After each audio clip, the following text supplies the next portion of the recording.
But in a situation where you find that a person look at the not necessarily tribal or regional. Because I have said that.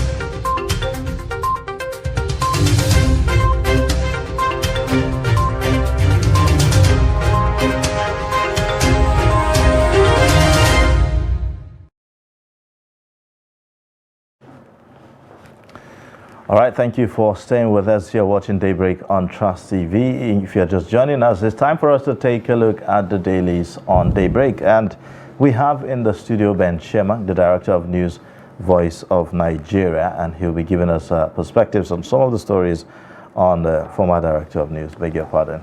That was why I was always already smiling. Yeah, to correct you. You know, we saw it all happen right here. He was the Director of News right here on the show until when he, retired. So perhaps that's why. Now, we'll start with the Daily Trust newspaper today. The lead story here talks about CBN yet to release old notes to banks. It has the writers that says commercial banks struggle to meet customers' needs. Nigerians decry rejection by traders.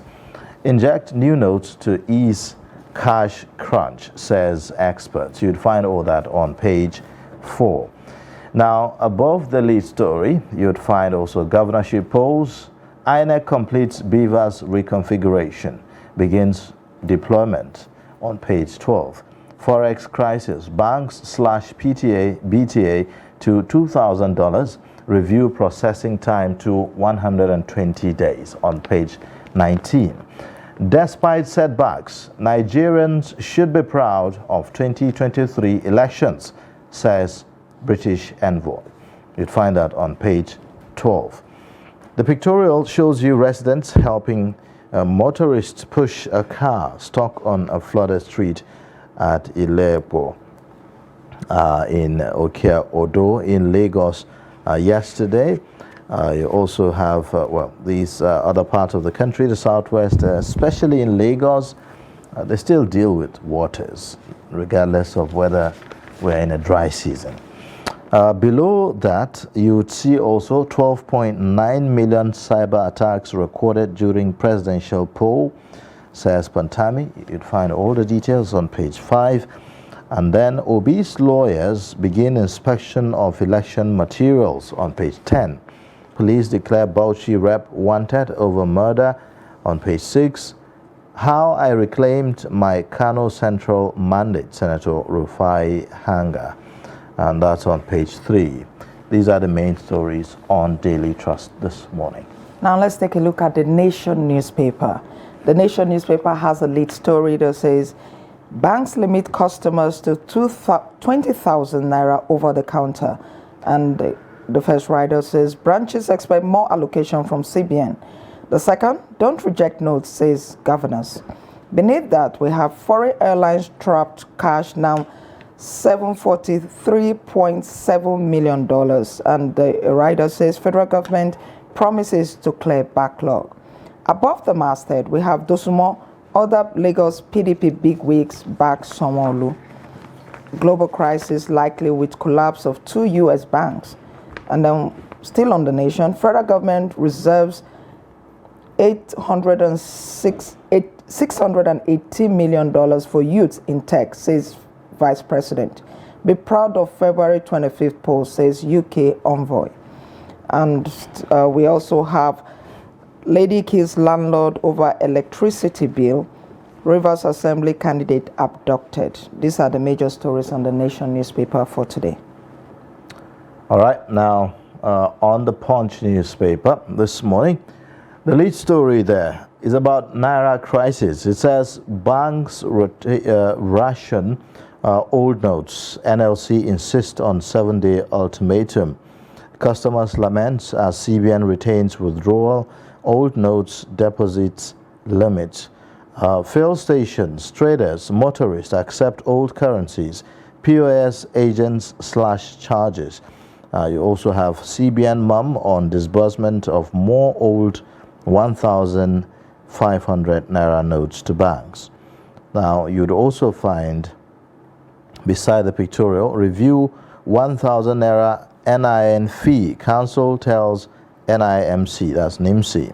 Oyo SDP candidate withdraws, backs Makinde. You also have INEC will prosecute electoral offenders with speed, says Mahmoud Yakubu. Now, above the masthead, dollar shortage, banks slash travel allowance, foreign school fees. Foreign airlines trapped funds hit $743 million, IATA. Almost 13 million cyber attacks recorded during polls, according to the federal government. So these are the main stories on the Punch this morning. Over now to the Guardian newspaper, which has a little story that's still on the Naira issue. It says, Naira crisis, slow compliance despite CBN order, banks ration old notes. And the first rider, business owners, traders defy CBN, reject old 500 Naira, 1,000 Naira. We also have CBN silent on returned bank notes, warehoused cash. And just beneath the masthead, we have rule of law. Over 130 CSOs, lawyers insist Bawa must go. And we also have, don't present Igbo senator with EFCC baggage as Senate president, says Ohaneze. Still on the Guardian, Delta PDP Guba candidate escapes assassination. Middle Belt youth flay Shetima over sacred visit to Jos. And below the pictorial, we have Guba poll. INEC, NSA read Riot Act, warn against violence. And just at the end here, we have size, tenor of loans to manufacturing sector, discouraging productivity. These are the major stories on The Guardian.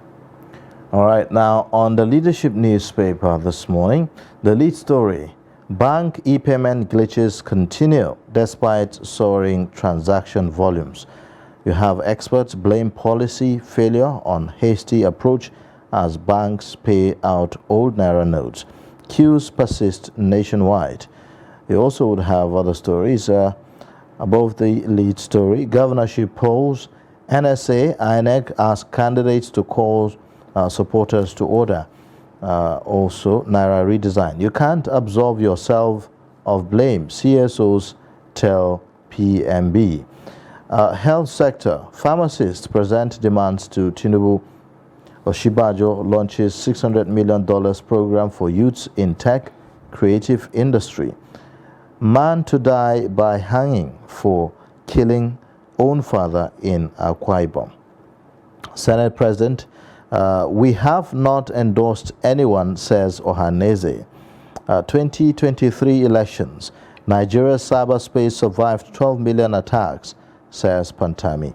These are the main stories on the Leadership this morning. Now let's take a look at the Nature News. It has a lead story that says AFDB okays £362,000 funding for Yobe Basin Trust Fund.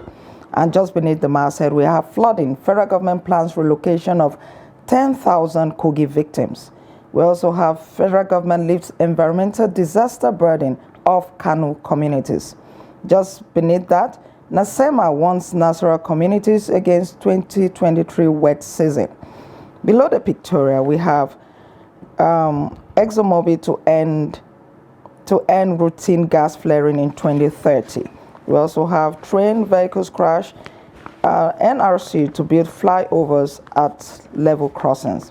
And just at the strip beneath, we have boxing. Anthony Joshua can still bounce back, says promoter. These are the major stories on Nature News for today. All right, now let's get some perspectives to some of the stories this morning that we have. Welcome again to the program, Ben Sheman. Thank you for joining us. Always a great pleasure. Yeah.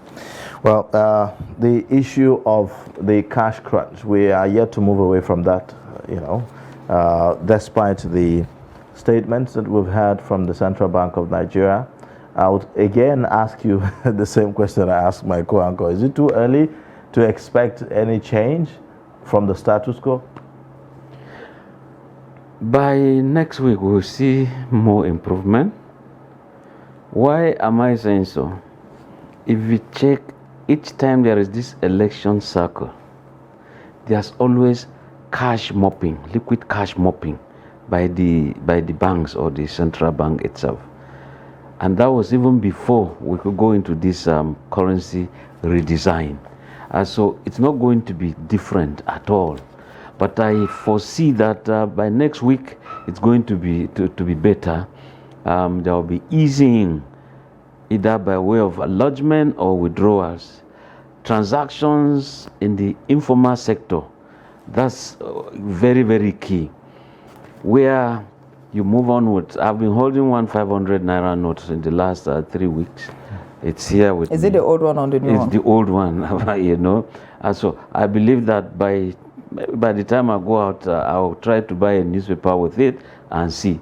But I know that they've always been rejecting it, and I've been carrying it all along. So I see that, I think that by next week it's going to be better. And that will be after the elections, because some of this cash crunch we're seeing, I mean, at the point you could see the body shape and dance of the government. They needed to control cash flows during elections. Remember the primaries of APC, where the president said it won't be that the owner of cash should be the candidate. At the point they were even saying, look, return monies to those candidates who indeed are stepping down. A kind of, so that tells you they needed to have a system where money should not be the influencer. But again, it came out a bit worse for the economy. Surely it did. And like I said, the former informal sector of the economy strives so much in liquid cash transactions, cash at hand, goods at hand. So you take money, you carry my goods, something like that. So you could see that they were also terribly hit. But in the midst of that, you could see that the culture of cashless transactions became a bit very high in Nigeria.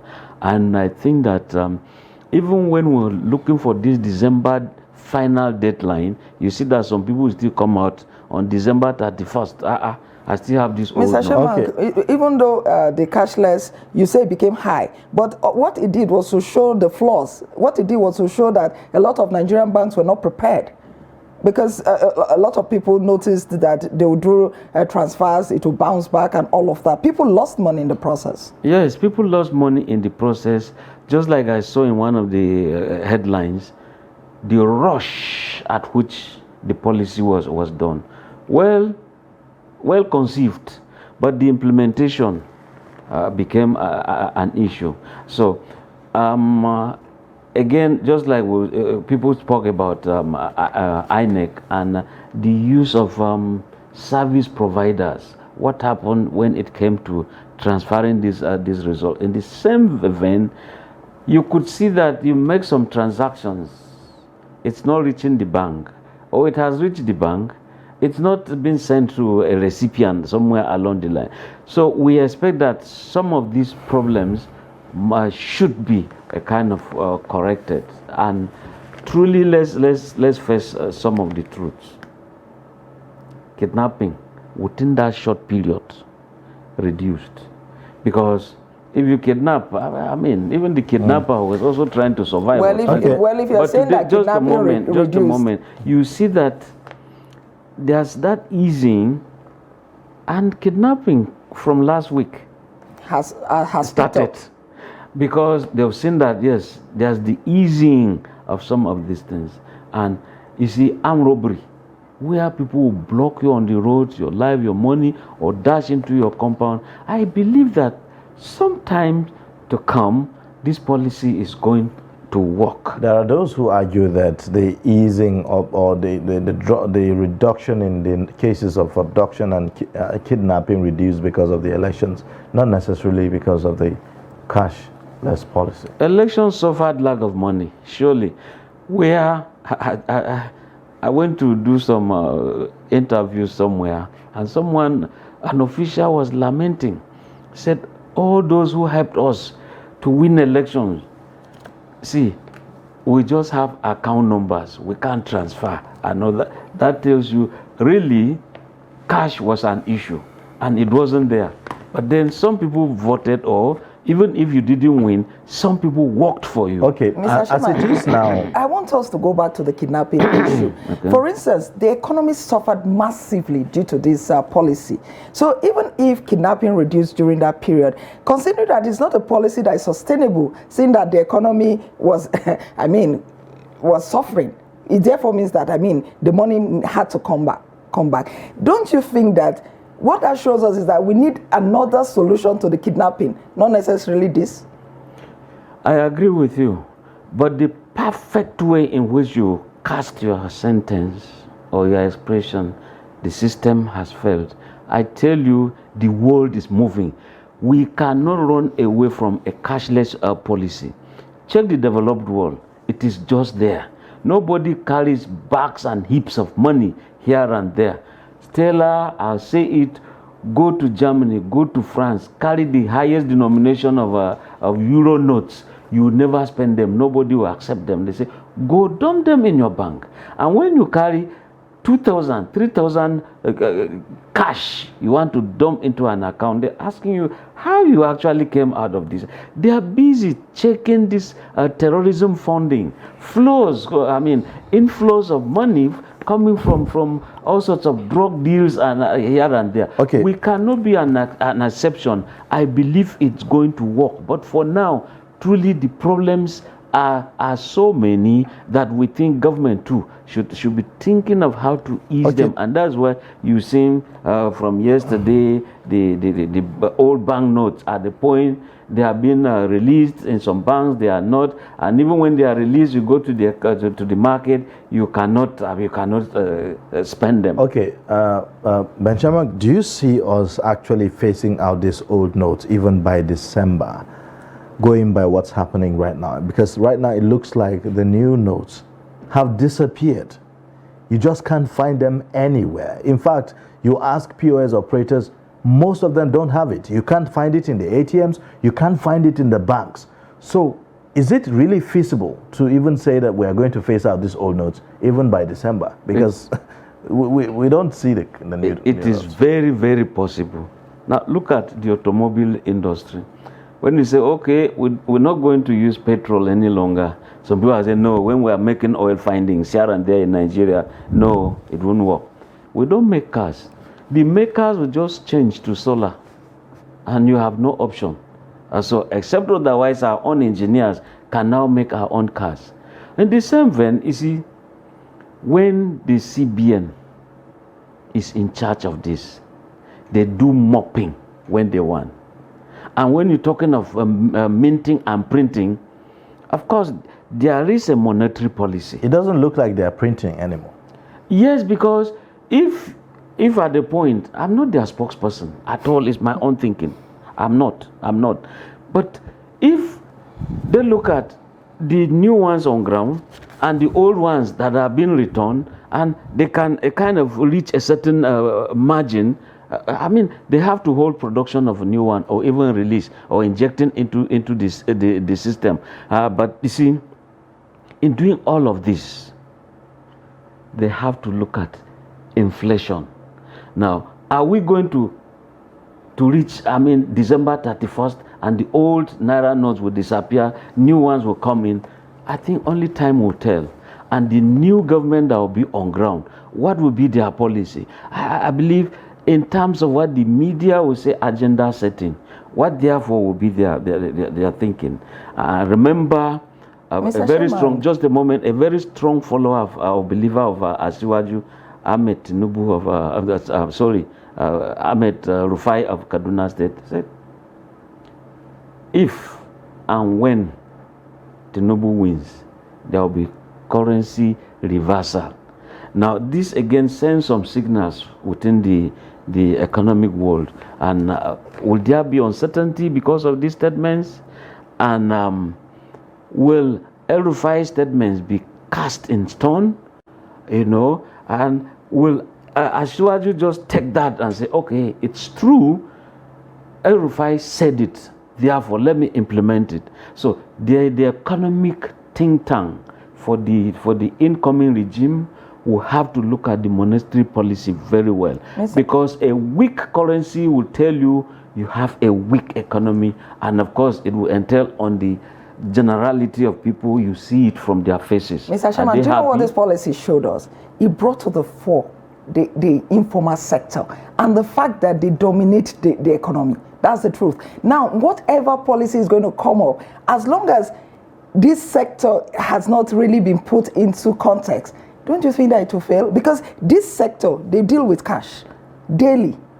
How do you do that? How do you manage that? My sister, how do we manage that? Again, your sentence is perfect tense. It will fail. In a future perfect, it will fail. I think that a trial, go to some eateries, the informal sector of the economy. Truly, they say, okay, how much food do you want? I'm taking 1,000. This is the account. So while waiting, you do your transactions. When they see a lot, they serve you food. In other words, yes, this is the informal sector of the economy. Now, why are all these lapses being seen? So if there are things to do with communications, telecommunications, they should be corrected so that we accept this and we move on. We cannot, I still repeat, be moving with sacks and bags of money. We can't be storing money at home. We should also know when they said we've printed so money in the bank, in mint, and they are so in the bank, then within the human beings or the economy or the market, the money market, we know this is the amount in banks, we know this is in circulation. So that helps a kind of to project. And as we are told, I'm not an economist, that it costs you so much to print money.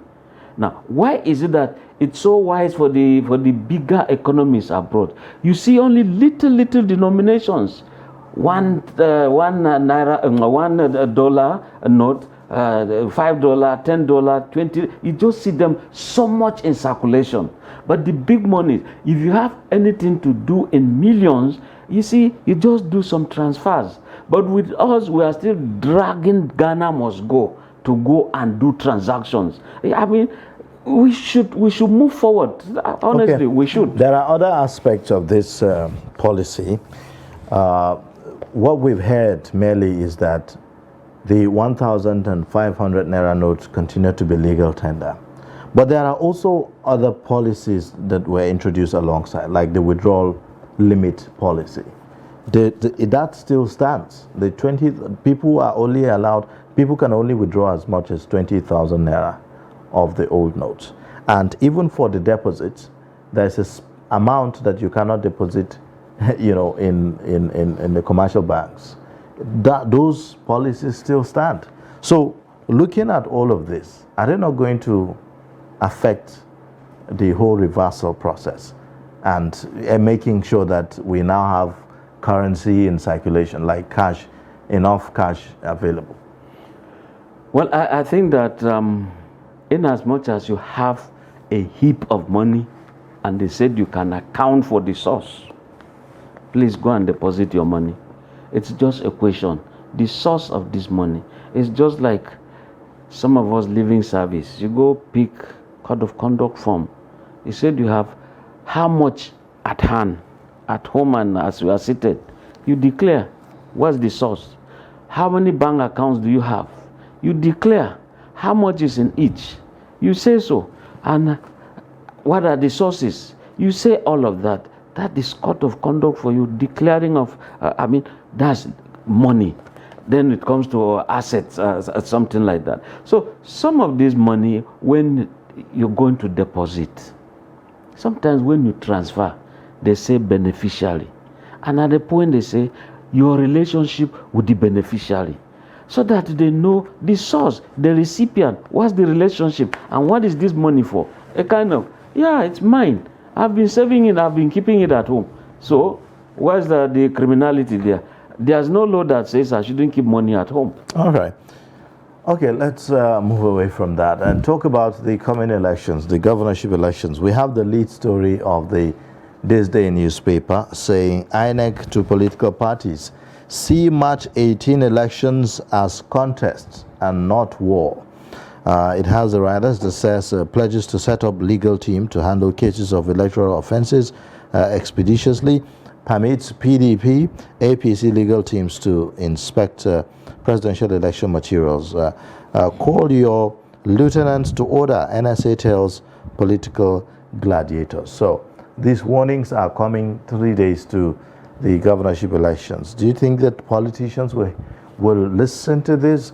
Just this morning we are reading a story about the police in Bauchi State issuing an arrest warrant, declaring wanted, declaring a former House of Reps member wanted, and we are just still dealing with the issue of Adodogwa in Kano and the rest of them.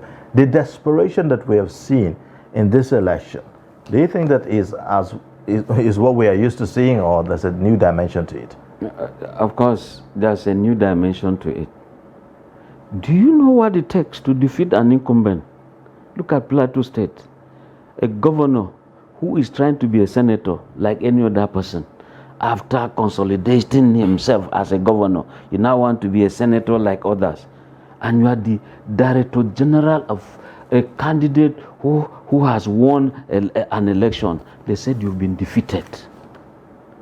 Is he going to rock the boat? Is he just going to sit down and say, oh boy, what is happening? You go to Benue. What is it like that they're going to do? There are new things coming on board. And if you go to Lagos, this guy of Labour, Vivo, I have that Vivo, yeah? Vivo, yeah. Yes.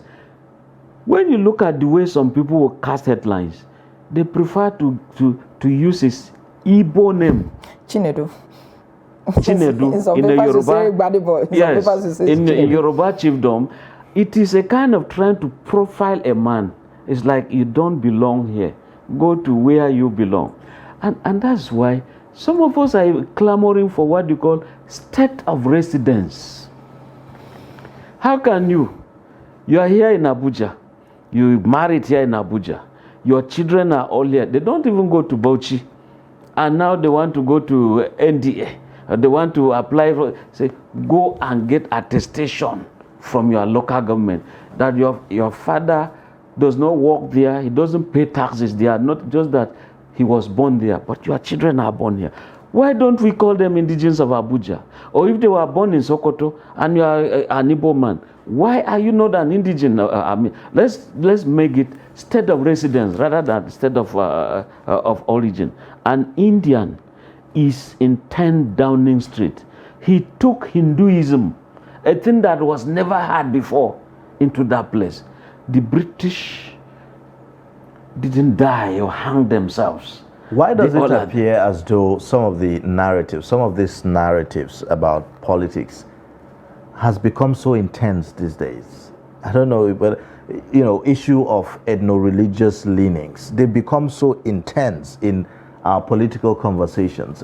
It's worse when you go on social media and the ethnic profiling and the way people are being criticized or put in a certain light just for political gains. You see, the injection of religion, as you put it. Those days, truly, and you hear, politics is a dirty game. And you find those who think they are very, very religious up there, they will avoid politics. Today, again, the same religion is being brought. Come on, if you don't vote for your own, now you sabi, as it is said in Nigeria. And you can now see religion is making politics, is hitting up the political barometer in Nigeria.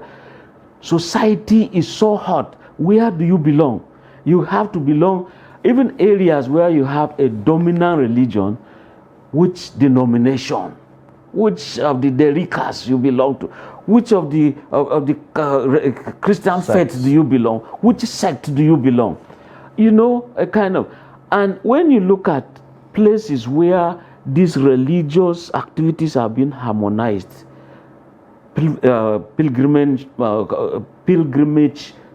commissions, when you listen to stories coming from those people organizing trips to go to holy lands, when I listen to some of the stories coming from there, I say, no, this is just not it. You're going to holiday, but go and see the wuru things taking place. Are we as a there. society ready for the dangers associated with this, really?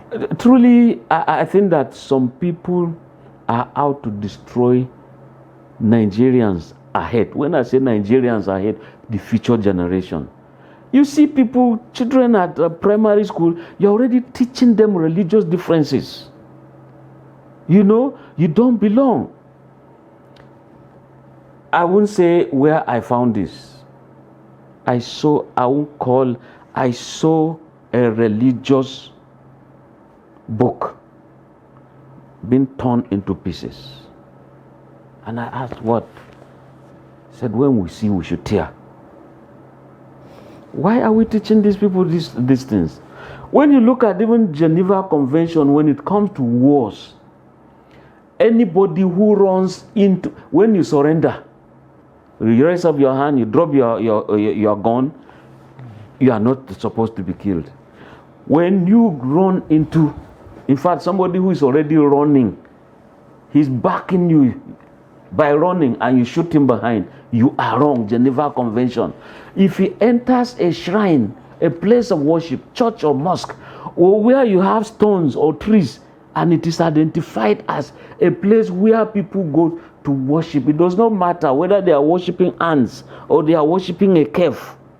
Geneva Convention, that place is a sanctuary. How do we But deal with today, this? you see that whether you are in a mosque or you are in a church, you are not spared. And we have religious leaders who indeed must teach the young how to hate. All right. It doesn't augur well for this country. All right, Mr. Sherman, the elections are just 3 days away, and I'm seeing stories this morning of some candidates of political parties endorsing other candidates of other parties, and I'm seeing some parties suspending their governorship candidate at this point. Are we going to see a different kind of election from what we saw on the 25th? Because it looks as if there's going to be a lot of, we already have alliances. So it doesn't appear as if all those parties that we saw prominently in the presidential will be that prominent at the state level. Alliances are not new. And this is not the first time that they will happen in Nigeria. You remember when you had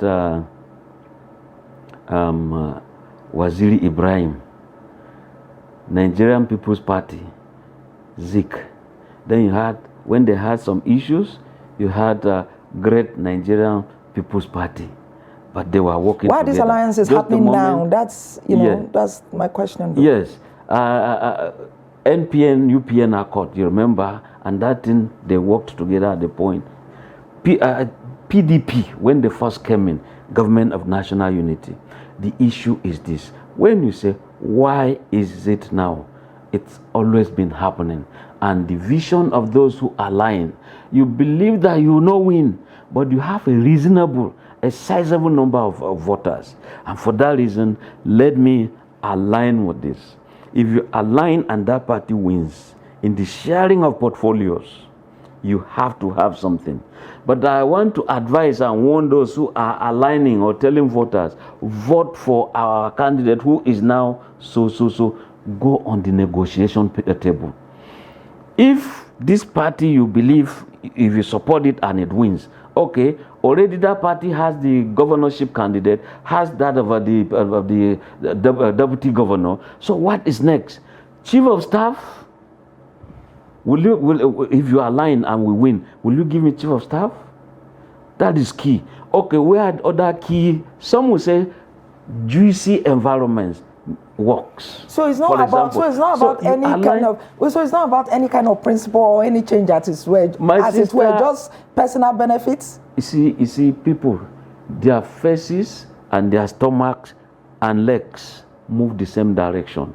Where they think that is going to be better for them, they move on. It's not about first, let me serve Nigeria. It's not about service. I first. Like it used to be in Liberia when Samuel Doe was tired and decided to do what he did against all returnees who were manipulating Liberia.